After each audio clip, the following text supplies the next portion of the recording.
Hi, it's Dr. Maggie Perry with Tell Me What You're Proud Of.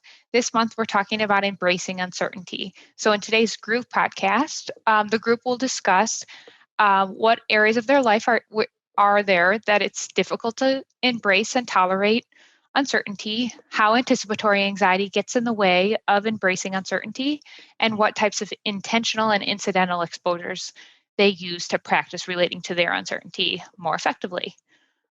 So we'll start first with each of you saying something that you're proud of lately, and then we'll talk more about what makes it difficult to tolerate your uncertainties. So Scout, are you willing to go first with what you're proud of? Sure. I deal with my OCD on a daily basis, and for a few weeks now, I've been kind of tired and anxious in the morning and kind of down. But I'm proud that I've gotten up and gone about my day, taking the anxiety with me.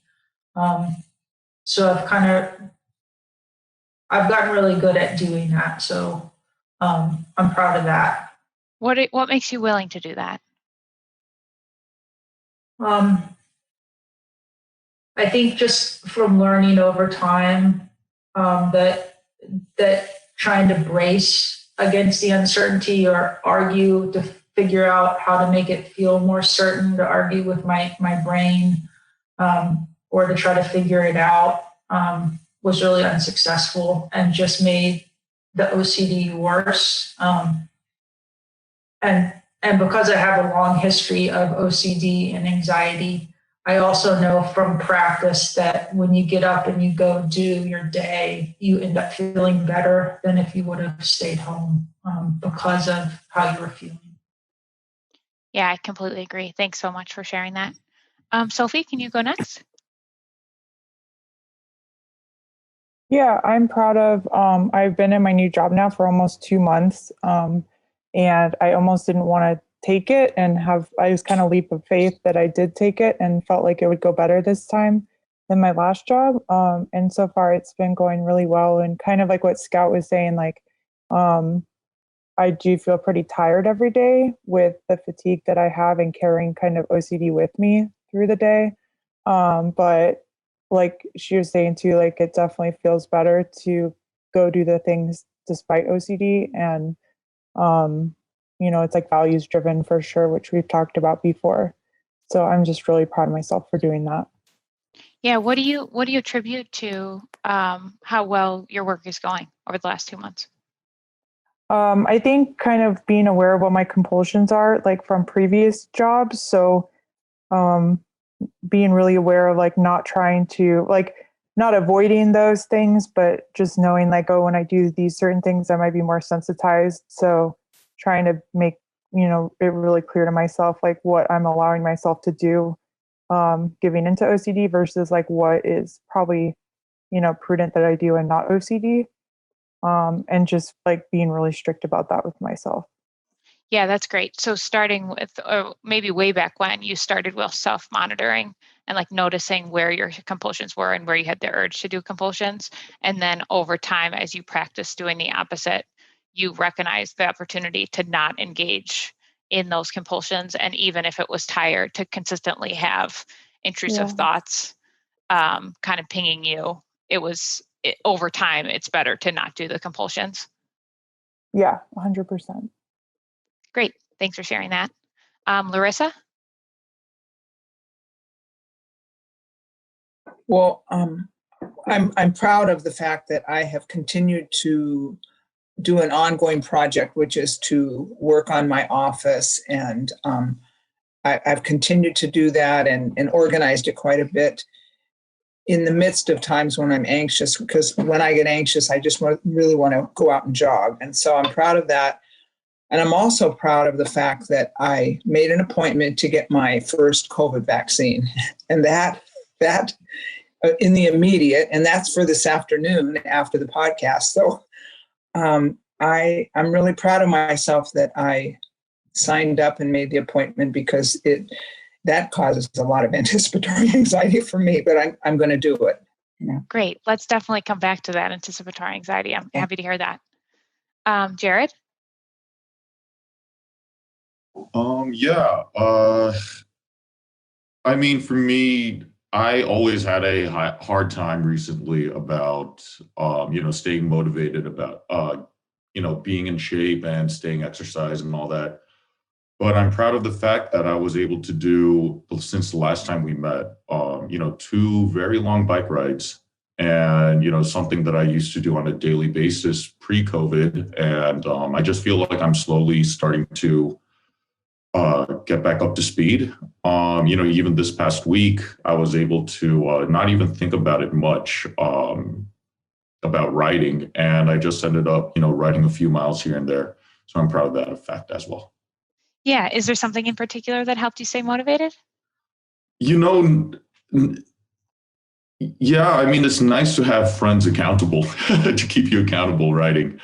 And so every weekend we've just been, just trying to find a place to ride. And so, that really helps. In terms of this past week, doing my solo rides, not exactly any motivation. It was more like errands that I had to run, but still in that fact that I was willing to ride instead of, just taking the car or doing something else, just waiting maybe the next day to handle my responsibilities.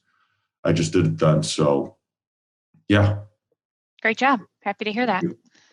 Okay, so let's talk more about what uncertainties are difficult to tolerate. So maybe we can have each person answer both questions, and then we'll have the group talk about it. So what uncertainties in life are difficult for you to tolerate, and how does that contribute to anticipatory anxiety for you? Scout, can you go first?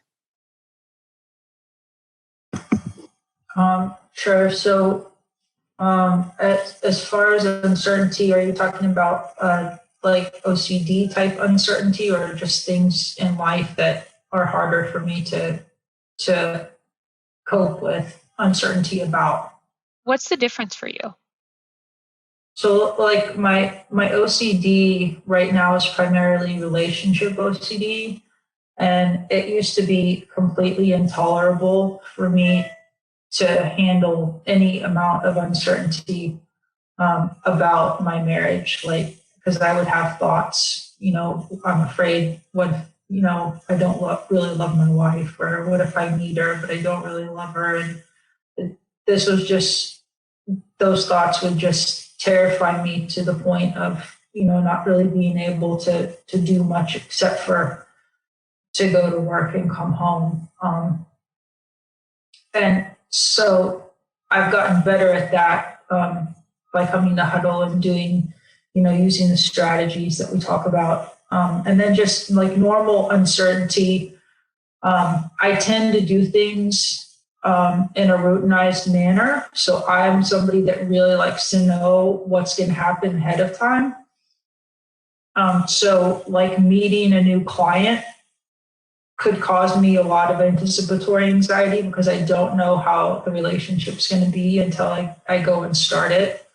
So something as small as that, or if there's a change in the schedule in the day, like I'm expecting something to happen, and then all of a sudden there's a change and I have to like drive Brooke to theater, and I wasn't expecting to have to do that. Like handling that uncertainty before I get everything rearranged can cause a lot of distress too. Yeah, so I would frame up both of those as part of OCD, but in a slightly different way. So I appreciate you saying it that way. So OCD, in terms of its function, is intrusive unwanted intrusive thoughts that arrive with a spike of anxiety and the urge to do something to make them go away. So a thought like, what if I don't love my wife, that arrives with a spike of anxiety, and then the urge to fix it, maybe in the way that I think about it, or I don't know. Can you give me an example of what else you used to do? I would want to remember like with certain like times where I felt really connected or that I was sure. And then sometimes I would compare the thoughts I was having to other types of OCD to make sure that it was OCD and that it wasn't an actual true thought. Great. So those are really great examples of mental compulsions, and that's really thinking that's functioning like OCD. Intolerance of uncertainty is an underlying cognitive vulnerability that makes OCD more likely. So intolerance of uncertainty sounds more like what you were saying before, where I have trouble like any kind of new situation, meeting new people, having a different schedule in the day, even for some people, eating different foods or watching different things on TV, anything that's potentially going to end in a way that you're uncertain about can make you feel uncomfortable or like it's intolerable. So that trait just makes you more likely to have an anxious reaction if you have unwanted intrusive thoughts. Do you have any thoughts about that, Scott? No, that I think that really fits. The kind of just always having an intolerance to uncertainty and new things, and then kind of falls in line with some of my OCD content and how difficult it was to deal with. Thank you for sharing that. Sophie, how about you? I think it's for me a lot of like content around harm and harm OCD, and not being able to tolerate if there was a potential for me to harm someone through like my actions or my inaction.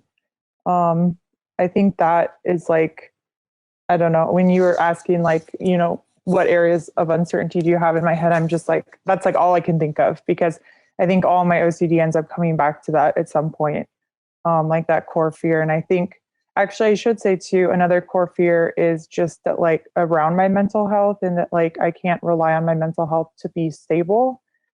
That's like newer content I've had where I question like doing certain things. Like I just bought a car and I had a really hard time deciding to buy it, not because of like financial side of things, but like because it requires me to like stay at a job and like, or stay employed, and doesn't really like, I don't know, forces me to commit to something, like committing to myself that my mental health is going to be well enough for a certain period of time to pay off the car. So I think those are both where I have uncertainty. Yeah, that was a great exposure that you did. And I would frame that up as exposure against your fear that your mental health won't be stable enough for you to maintain your job and therefore pay for your car. What was it like to talk about that? I think I'm so used to like having harm OCD that having different OCD related is just like, oh, like it wants me to like analyze it more. I feel like I'm like, okay, what is that core fear? What am I trying to get through by that? And I think they're kind of interrelated, where it's like I recognize that my core fear is harm, and because it's so deep in everything I do and working with patients all day, it kind of comes out in various ways every day. Makes me question whether my mental health will be good enough. So they're kind of interrelated. Yeah, that makes sense to me. Can you tell what makes it so difficult to tolerate uncertainty about potentially harming someone? I think just because like I'm relatively new at what I do as far as like being in the healthcare field. So I think I just always assume, I think that's a combination of that, which is like real, like a real trigger for me, like I should be really careful in what I'm doing. But I think it gets more complicated because I have OCD. So it's hard for me sometimes to like differentiate between like, okay, I should really be, careful when I do this technique or this treatment versus like, it's fine. Like the worst thing that will happen is X, Y, and Z. It's hard for me to like, I get mixed up in stakes versus odds. And I think that's a combination of being new and also just having OCD by itself. Yeah, that completely makes sense to me. So you're part of it is developmental, where you're still learning everything that you have to do to be good at your job. And in the presence of the uncertainty that comes with doing something new, your thoughts also get sticky around like, what if I harm someone through my action or my inaction right now? Mm-hmm. Yeah, 100%. Great. Thank you for sharing that. Larissa? My OCD mainly focuses around contamination, health issues, fear of, I think some harm. I'm I'm understanding harm OCD differently, and I think for me it's more like, well, say for instance, I got COVID and I didn't know it, and I would give it to somebody. I had initially with the pandemic, that was a huge fear, either that I would get it and die, or that I wouldn't know I had it and I'd give it to one of my family members and they would die and it would be my fault.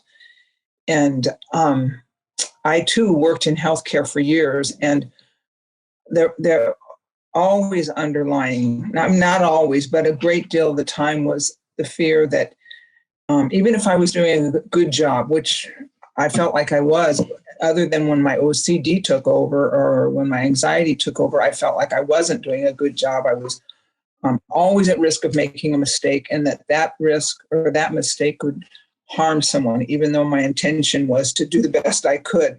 It was always a fear underneath that I'll overlook something, I'll neglect to do something, and then when the anxiety got worse, I'd fear that I'd be so anxious, I actually would make a mistake because I was anxious, and it would, brought on lots and lots of intrusive thoughts. And recently I've said, I wish I knew then what I know now. Not that it would make the anxiety, it wouldn't go away, but I think I would know how to handle it better when the intrusive thought. And what specifically would you be doing differently?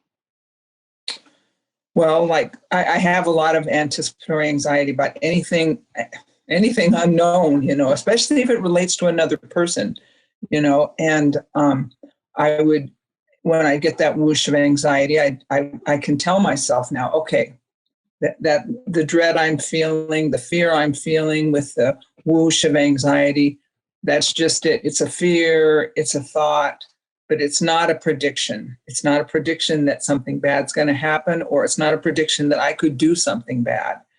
And then I've been trying to practice good self-talk. Like I would hope that if that happened in a working situation, if I was working, I'd be able to say, I'm qualified at this job. I'm qualified to do this task. That's why I'm being asked to do it, and just follow through. And even though I'm not working, like I was reading over our weekly, the newsletter you send out, and my mind was just going a lot of intrusive thoughts about this vaccine. I might have a horrible reaction and die, and finally, I went ahead and said, that's just a feeling, that's dread. And then I actually said to myself, yeah, I guess I could die. Anything could happen because there's no way of knowing until after I get that vaccine. But, and I just let myself sit with it. And that's a good example of when that kind of thing happens. I just want to go for a long, long run, which is helpful sometimes, but I'm learning that it's also helpful for me to just sit with it and let it pass, and then go for a run or a jog. Yeah, absolutely. So you're seeing the anticipatory anxiety as a feeling, not a factor prediction, which is great. And Right. Therefore, when you get that adrenaline that comes from the fight or flight, you're just allowing that to swoosh through your body, but not doing anything to make it go away. That would teach your brain really that it was actually a threat. So that's really great also. And then continuing to go forward with the behavior and living with the possibility that something awful truly does happen. Not that you wanted to, but you're saying, yep, this is something that I can live with in choosing to move forward is a really great surrender. So it sounds like you're doing everything right there. Thank you so much for that example. Jared, can you go next? Yeah, my content area is, both ADHD and OCD. And, with OCD, I just always had uncertainty with myself, just uncertainty about everything, especially with my, I feel like I also have imposter syndrome. Can I actually do the things that I claim that I do? Just a lot of issues when it comes to, especially with my self-identity. And so Gosh, right now I'm just forgetting my train of thought. You were talking about the uncertainties that are difficult to tolerate? Yeah, and so especially when it comes with the future, when it deals with the future, like, can I actually do this? Can I actually like go forth with like the plan that I kind of set for myself? You know, especially in the more immediate future right now, you know, I just had my first semester of school finished and I'm starting my second semester, and I'm just so happy and I'm just so proud of myself that I was actually able to finish my first semester on a very strong note. And I don't know, like right now, the uncertainty that sits inside me is like, can I actually keep this up? And can I actually keep this going? Especially with some of the distractions that I, you know, currently have right now when it comes to my personal finances and just like, you know, other things, you know, just being at home all the time right now because of COVID. And, you know, just all those thoughts just kind of rise up. So, you know, for that, it's, you know, that's the immediate, you know, anxiety that I do feel right now. Intermediate, I'm not quite sure. So, Sure. yeah. Well, that's a really good example of like just in general, I'm engaging in healthy behaviors, but how do I know I can keep that up? I think is a question that a lot of people have as they start to engage in behavior change. And so the reality of the answer is like you can't know with certainty. That's certainly an uncertainty that you have to tolerate along the way. I think that's a really great segue into the last part of the conversation, which is about incidental and intentional exposure. And so, how they're all related, before we get back to your example, Jared, is that in general, neurologically, we're trying to, after we prepare for the anxious moment and know what our plan is going to be, we're trying to embrace uncertainty because we want to use the moment of anxiety as an opportunity to show ourselves that we're not basically that either we're not afraid, or even if we're afraid, we can still do the things that we value.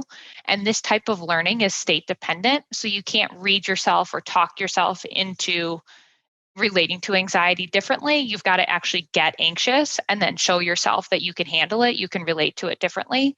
So that you could say the same for a behavior change. Any kind of behavior change is going to give you a little bit of anticipation, like, can I really do the thing that I committed to? And the only way that you can teach yourself and get that experiential confidence is to actually show up to the commitment that you've made. So with that in mind, there's things you can do to make commitments more likely to be commitments that you can keep.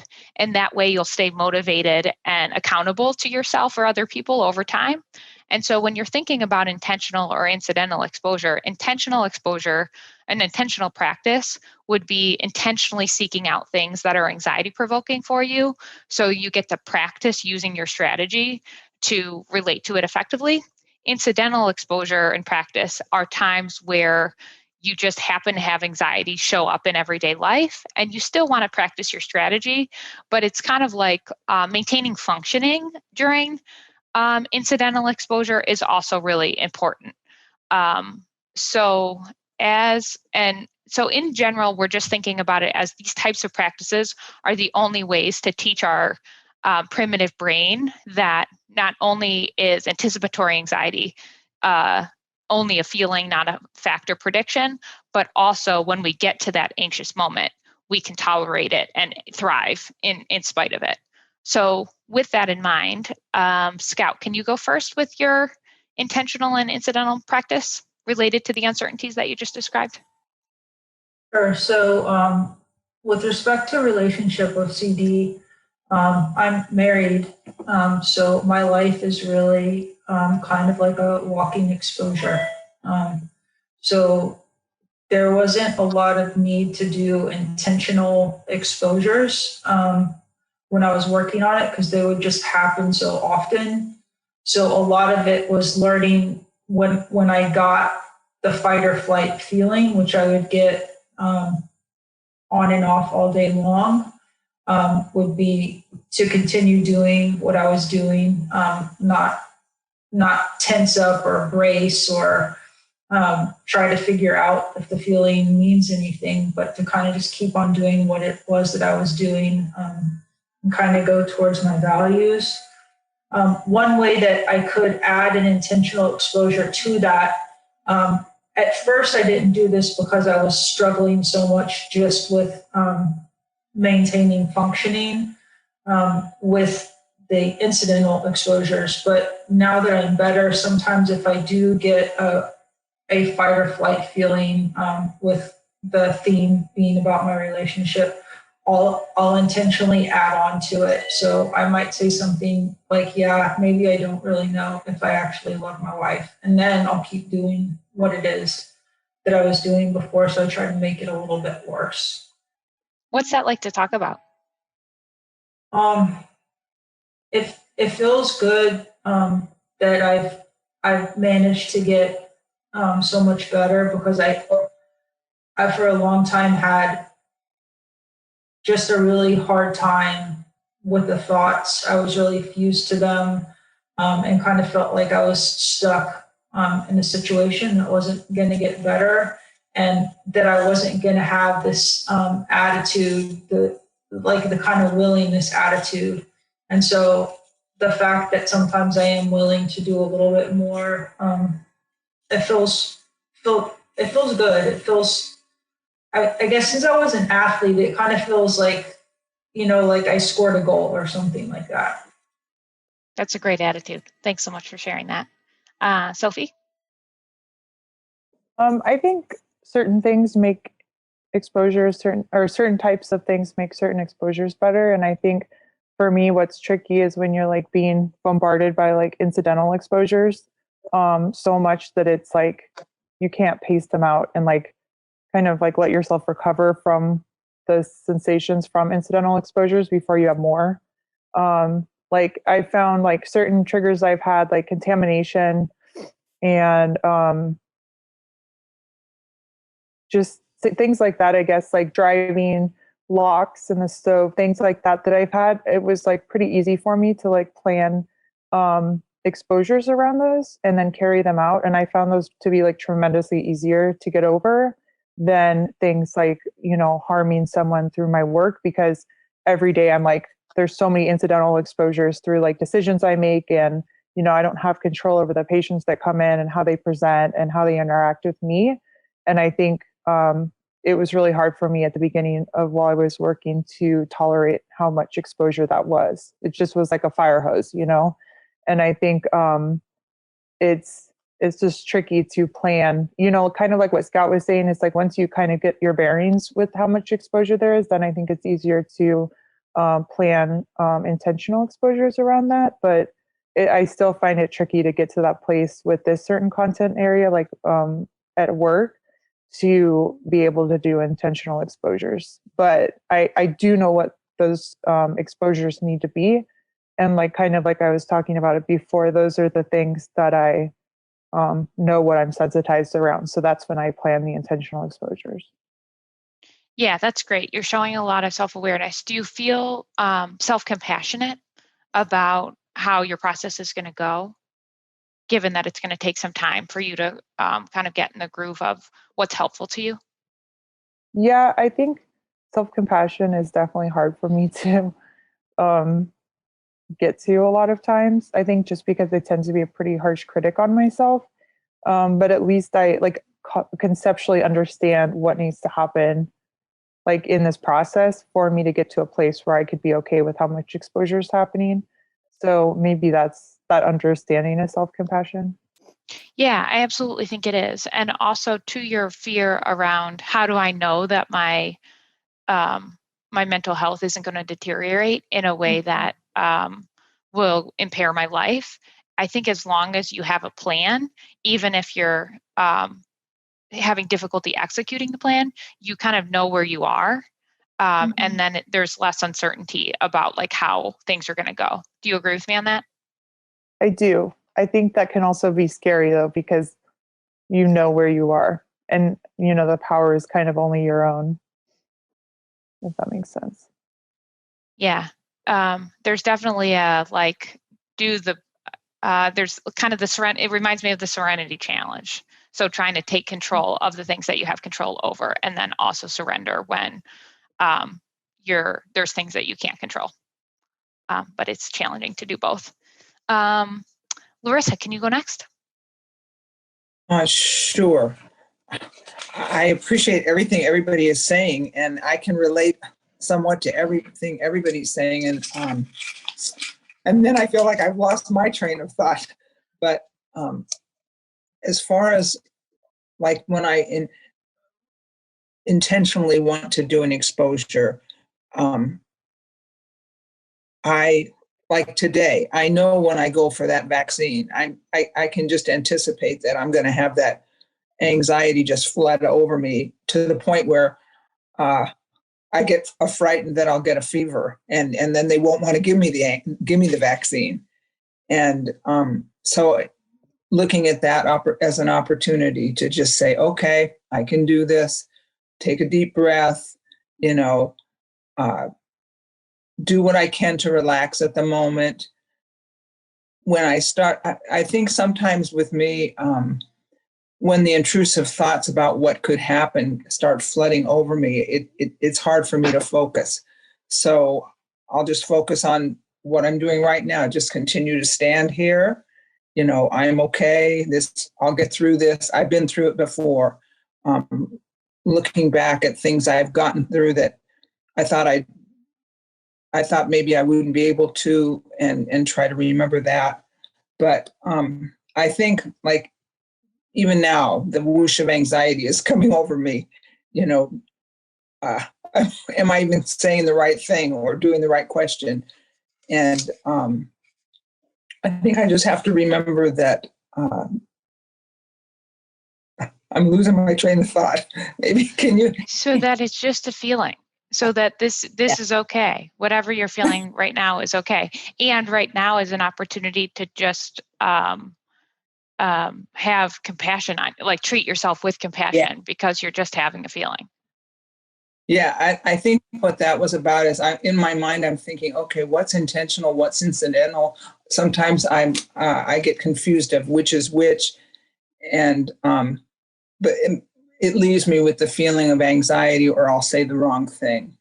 But, and when Sophie was talking about being compassionate, I have to remember that because it's hard to be compassionate when I don't, when I'm feeling this way, Great. or I'm saying. So I have to just say it's all good. I'm okay. Totally. So sometimes that kind of framework of intentional being things that you seek out and incidental being things that happen to you can be helpful for you to think about what's happening and what you want your strategy to be. But if we always just think about the strategy is it's okay to be anxious, and in the moment of anxiety, we're trying to allow it to be here, like to observe what's happening, to allow it to be here and not do anything to try to make it go away, then you're always doing it right, as long as you're trying to accept what's occurring. So thank you for that example. So this would be this would be an incidental, what I'm feeling now, what I didn't expect to feel. That's an incidental. Yep. Okay. But Good my example. intention is to go at it, move forward. Exactly. Thank you. Okay. And Jared, can you talk about your either incidental or intentional exposure? Yeah, with incidental, it would be more with my cycling routine, with my bike riding, and with intentional, I would have to say, just going back to my school subject, I remember just like first starting out, the semester at my, at grad school, and before that, I dropped out of law school, and it was just like a really demoralizing experience just because I felt like I worked really hard and just, the results didn't really express that. And, the anxiety, the anticipatory anxiety and all that was just like really starting to come up. And especially when I entered the class, that nervousness, that first time meeting everybody, anxiety just really started to play a role. And then there's this thing called class participation, and I never felt like I was a great class participator. And so this was like I just felt like it was a huge moment for me. I know it wasn't for like a lot of other people. But for me, it just felt like, okay, this is now your chance to like be able to maybe this is a good opportunity to just kind of like talk, because now you're working at something that you want to do.